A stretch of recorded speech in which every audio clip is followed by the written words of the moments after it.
Hi hello ನಮಸ್ಕಾರ ಪ್ರಿಯ ವೀಕ್ಷಕರೇ, ಇವತ್ತಿನ ಈ ಒಂದು ವಿಡಿಯೋದಲ್ಲಿ ಈ ಜಾಯಿಂಡಿಯರ್ 5210 ಟ್ರ್ಯಾಕ್ಟರ್ ಮಾರಾಟಕ್ಕಿದೆ ಸ್ನೇಹಿತರೆ. ಜಾಯಿಂಡಿಯರ್ 5210 ಟ್ರ್ಯಾಕ್ಟರ್ ಮಾರಾಟಕ್ಕಿರುವಂಥದ್ದು. ಇದರ ಒಂದು ಮಾರಾಟದ ಮಾಹಿತಿಯನ್ನು ಇವತ್ತಿನ ಈ ಒಂದು ವಿಡಿಯೋದಲ್ಲಿ ಸಂಪೂರ್ಣವಾಗಿ ನೋಡ್ಕೊಂಡು ಬರೋಣ ಸ್ನೇಹಿತರೆ. ಅದಕ್ಕಿಂತ ಮುಂಚೆ ನೀವಿನ್ನು ನಮ್ಮ ಚಾನಲ್ಗೆ ಸಬ್ಸ್ಕ್ರೈಬ್ ಆಗಿಲ್ಲ ಅಂದರೆ ಈ ಒಂದು ಚಾನಲ್ನಲ್ಲಿ ನಾವು ಯಾವುದೇ ತರಹದ ಸೆಕೆಂಡ್ ಹ್ಯಾಂಡ್ ಟ್ರ್ಯಾಕ್ಟರ್ಗಳು ವಾಹನಗಳು ಮಾರಾಟಕ್ಕಿದ್ದು ಅಂತಂದರೆ ಈ ಒಂದು ಚಾನಲ್ನಲ್ಲಿ ನಾವು ದಿನಾಲೂ ಅಪ್ಲೋಡ್ ಮಾಡ್ತಾ ಇರ್ತೀವಿ ಸ್ನೇಹಿತರೆ. ಅದಕ್ಕೆ ದಯವಿಟ್ಟು ಈ ಕೂಡಲೇ ನಮ್ಮ ಚಾನಲ್ಗೆ ಸಬ್ಸ್ಕ್ರೈಬ್ ಆಗಿ.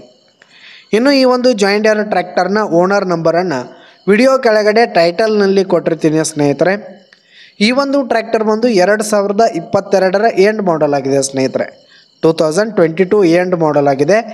ಈ ಒಂದು ಟ್ರ್ಯಾಕ್ಟರ್ ಉತ್ತಮವಾದ ಗುಡ್ ಕಂಡೀಷನಲ್ಲಿದೆ ಸ್ನೇಹಿತರೆ. ಇಂಜಿನ್ ಆಗಿರ್ಬೋದು, ಗೇರ್ ಬಾಕ್ಸ್ ಎಲ್ಲ ಫುಲ್ ಕಂಡೀಷನಲ್ಲಿದೆ. ಟ್ರ್ಯಾಕ್ಟರ್ಗೆ ಸಂಬಂಧಪಟ್ಟಂಥ ಆಲ್ ಡಾಕ್ಯುಮೆಂಟ್ಸ್ ಪೇಪರ್ಸ್ ಎಲ್ಲ ಕ್ಲಿಯರ್ ಹಾಗೂ ರನ್ನಿಂಗಲ್ಲಿರುವಂಥದ್ದು ಸ್ನೇಹಿತರೆ. ಇನ್ನು ಈ ಒಂದು ಟ್ರ್ಯಾಕ್ಟರ್ ಇರುವ ಲೊಕೇಶನ್ ನೋಡೋದಾದರೆ ಬಿಜಾಪುರ ಡಿಸ್ಟಿಕ್ ಲೋಣಿಬಿಕೆ ಲೊಕೇಶನ್ಗಾದರೆ ಈ ಒಂದು ಟ್ರ್ಯಾಕ್ಟರ್ ಮಾರಾಟಕ್ಕಿದೆ ಸ್ನೇಹಿತರೆ. ಇದರ ಒಂದು ಮಾರಾಟದ ಬೆಲೆ 7,50,000 ರೇಟ್ ಹೇಳ್ತಾ ಇದ್ದಾರೆ. 7,50,000 ಮಾರಾಟದ ಬೆಲೆ ಹೇಳ್ತಾ ಇದ್ದಾರೆ. ಇನ್ನೂ ಕಡಿಮೆ ಆಗುತ್ತೆ. ವಿಡಿಯೋ ಕೆಳಗಡೆ ಟೈಟಲ್ನಲ್ಲಿ ಓನರ್ ನಂಬರನ್ನು ಕೊಟ್ಟಿರ್ತೀನಿ. ಕರೆ ಮಾಡಿ ಖರೀದಿ ಮಾಡಿ. ಧನ್ಯವಾದಗಳು ಪ್ರಿಯ ವೀಕ್ಷಕರೇ.